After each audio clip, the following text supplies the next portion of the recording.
முடிந்தது என்ற இடத்துல ஒரு துவக்கத்தை வைக்கும் கர்த்தர் இன்று உங்களுக்கும் எனக்கும் போதுமானவராயிருக்கிறார்.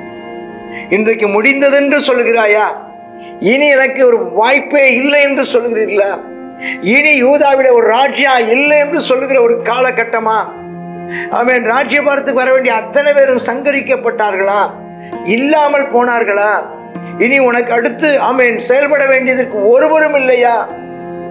மேசியாவுடைய வழி தோன்றல் இனி முன்னு மூதாதில் ஒருவரும் இல்லாதபடி அத்தாலில் ஒழித்து போட்டாலோ கொன்று போட்டாலோ இல்லை.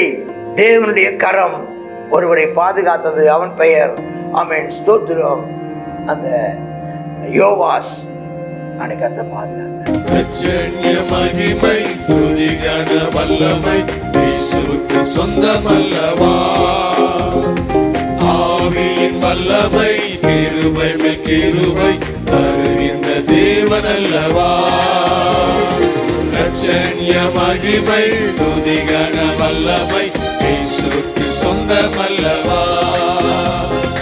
ஆவியின் வல்லமை கிருபை மேல் கிருபை தருகின்ற தேவன் அல்லவா? பாடி சோத்தரிப்பேன், சங்கீர்த்தனம் பண்ணிடுவேன். நான் பாடி சோத்தரிப்பேன், சங்கீர்த்தனம் பண்ணிடுவேன். உம்மிலே மகிழ்ந்திடுவேன், உம்மிலே மகிழ்ந்திடுவேன். ரட்சண்ய மகிமை துதிகன வல்லமை இயேசுவுக்கு சொந்தமல்லவா? ஆவியின் வல்லமை கிருபை மேல் கிருபை தருகின்ற தேவன் அல்லவா? சாரோனின் ரோஜானிரே, சீயோனில் பெரியவரே. சாரோனின் ரோஜானிரே, சீயோனில் பெரியவரே.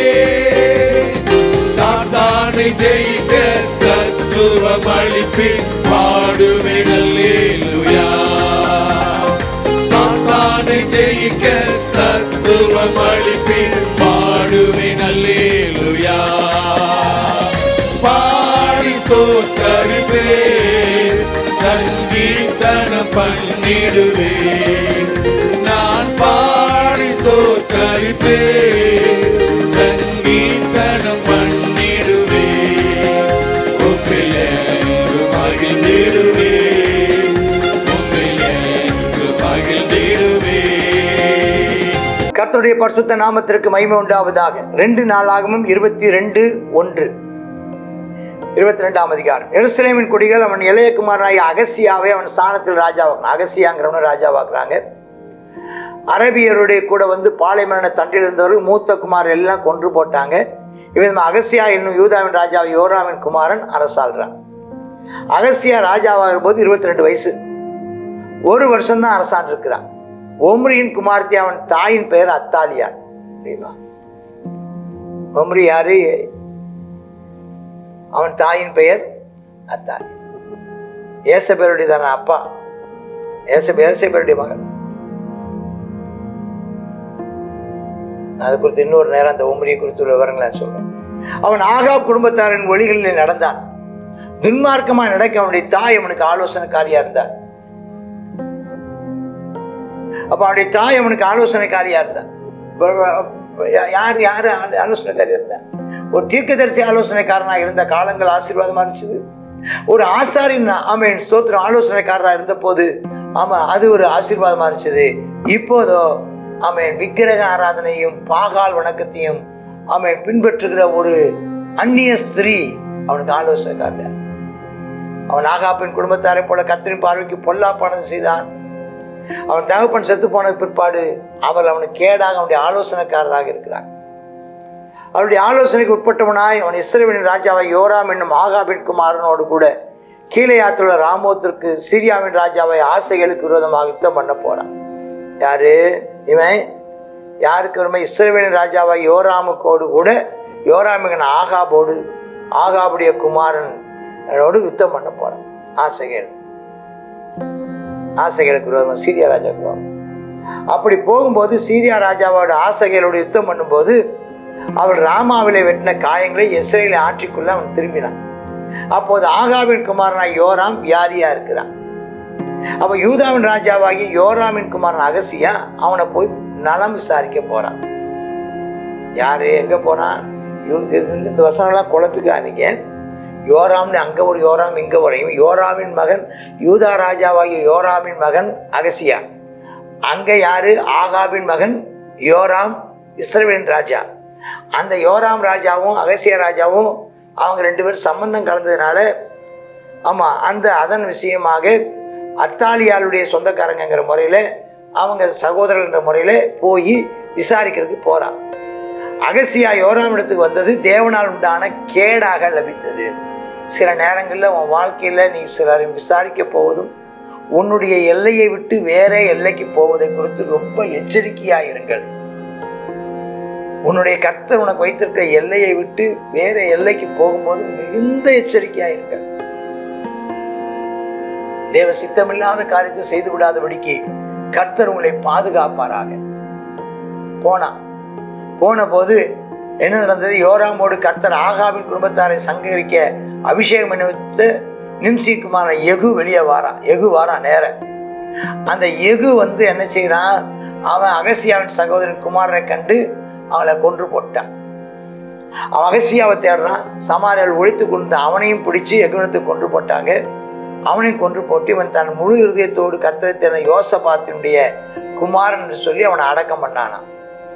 அரசாளருக்கு பலன் கொள்ள ஒருவரும் அகசியாவின் குடும்பத்திற்கு இல்லாமல் போயிடுச்சு. அவ்வளவுதான் முடிச்சு. ஒரு ஸ்டேஜில் அதுக்கப்புறம் வேற யூதாவுக்கு வேற ராஜாவே இல்லை என்கிற ஒரு இடம் வந்து விட்டது. அப்போ அத்தாலியால் தான் அங்க ஆட்சி புரியுறா. அத்தாலியால் தன் குமாரன் இறந்து போனதை கண்ட போது எல்லா குடும்பத்தில் உள்ள யூதா குடும்பத்தில் உள்ள ராஜ வம்சத்தை எல்லாம் அழிச்சு போட்டு. இது பிசாசின் தந்திரம். இந்த யூதா கோத்திரத்தில் தானே மேசியா வர வேண்டும். அந்த மேசியாவுடையதான அந்த தலைமுறையை இப்பமே சங்கரித்து விட்டால் இனி நமக்கு விரோதமாய் வர வேண்டிய மேசியா வர முடியாது அல்லவா என்று எண்ணி அவன் அந்த அத்தாலியால் எல்லாரையும் கொன்று போட்டு விட்டாள். ஆனாலும் தேவகரம் ஒரு மனிதனை பாதுகாத்தது. அந்த மனிதனை பாதுகாப்பதற்கு கர்த்தர் ஒரு குடும்பத்தை பயன்படுத்தினார். அந்த குடும்பம், அந்த அம்மாவுடைய பேர் யோசேபியாத், அந்த ஐயாவுடைய பேர் யோய்தா. அவன் ஒரு பிரதான ஆசாரியனா இருந்தான். ஆசாரனா யோய்தா என்பான். இந்த யோசேபியாத் இந்த அகசியாவுடைய ஒரு சிறு குழந்தை, 1 வயசுக்கு உட்பட்ட ஒரு குழந்தையை பிடித்து தூக்கிட்டு ஓடி போயிடுறான். அவனை அவங்க வீட்டு பெட்ரூம்குள்ள சத்தம் காட்டாம வளர்த்து எடுக்கிறா. கர்த்தருக்கு மகிமை உண்டாவதா. 6 வருஷம் கர்த்தருடைய ஆலயத்திலே ஒழித்து வைத்தான். அத்தாலியால் தேசத்து மேல் ராஜ்யபாரம் பண்ணிட்டு இருக்கிறா. சூழ்நிலை வித்தியாசமா போகுது. தேவன் முடிந்தது என்ற இடத்துல ஒரு துவக்கத்தை வைக்கும் கர்த்தர் இன்று உங்களுக்கும் எனக்கும் போதுமானவராயிருக்கிறார். இன்றைக்கு முடிந்தது என்று சொல்லுகிறாயா? இனி எனக்கு ஒரு வாய்ப்பே இல்லை என்று சொல்லுகிறீர்களா? இனி யூதாவிட ஒரு ராஜ்யா இல்லை என்று சொல்லுகிற ஒரு காலகட்டமா? அவன் ராஜ்யபாரத்துக்கு வர வேண்டிய அத்தனை பேரும் சங்கரிக்கப்பட்டார்களா? இல்லாமல் போனார்களா? இனி உனக்கு அடுத்து செயல்பட வேண்டியதற்கு ஒருவரும் இல்லையா? மேசியாவுடைய வழி தோன்றல் இனி மூதாதில் ஒருவரும் இல்லாதபடி அத்தாலில் ஒழித்து போட்டாலோ கொன்று போட்டாலோ இல்லை. தேவனுடைய கரம் ஒருவரை பாதுகாத்தது. அவன் பெயர் ஸ்தோத்திரம், அந்த யோவாஸ். அன்னைக்கு பாதுகாத்த அத்தாலியாருடையதான அந்த வருஷம் 12 வருஷம். அதுக்கப்புறம் ஒரு 6 வருஷம் அவள் ஆட்சியை போனது. 6 வருஷத்தோடு அவருடைய வாழ்க்கையை முடிந்து போனது.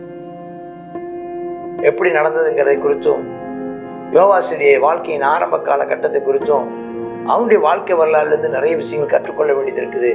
இன்றைக்கு நாம் பெற்றுக்கொள்ளும் வார்த்தை என்னவென்றால், முடிந்தது என்று சொல்லி இன்னைக்கு தலையில கையை வைத்துக் கொண்டு முடிந்தது என்று சொல்லி குடும்பமாய் வேதனையோடு அமர்ந்திருக்கிற அன்பு சகோதரா, அன்பு சகோதரி, முடியவில்லை. ஆண்டவர் ஒரு துவக்கத்தை வைத்திருக்கிறார். யாரும் அறியாத ஒரு துவக்கம். கர்த்தர் அதில் மகிமைப்படுவார். கர்த்தர் அதில் மகிமைப்படுவார். பயப்படாதே. உனக்காக யுத்தம் செய்கிற கர்த்தர் உண்டு.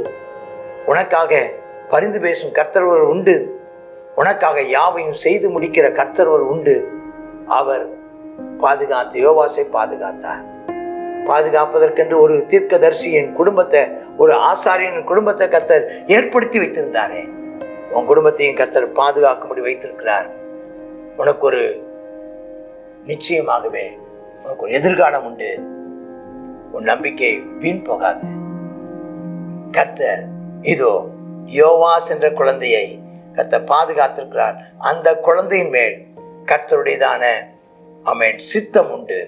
அவன் கர்த்தருக்கு சித்தமானதை நிறைவேற்றுவான். ஆமேன், ஆமேன். God bless you. 2 நாளாகவும் 23வது அதிகாரத்தை பார்க்குறோம். இதில் யோராமுடையதான குமாரன் அகசியா 22 வயசுல ராஜாவாகிறான். அவனுக்கு ஆலோசனைக்காரியாக இருந்தது அந்த அத்தாலியாள். அது யார்? ஆகாபுடையதான குமாரத்தி என்று சொல்லி நம்ம பார்க்குறோம். அவனுடையதான தாய். அப்போது இந்த குடும்பத்தினுடையதான இவனுடையதான வீழ்ச்சி, அரசியலுடையதான வீழ்ச்சி அவர்களுடையதான கையில் இருந்ததுன்னு சொல்லி பார்க்குறோம். கடைசியாக இவன் என்ன செய்யலை? யார் தேவனுக்கு பயப்படவே இல்லை.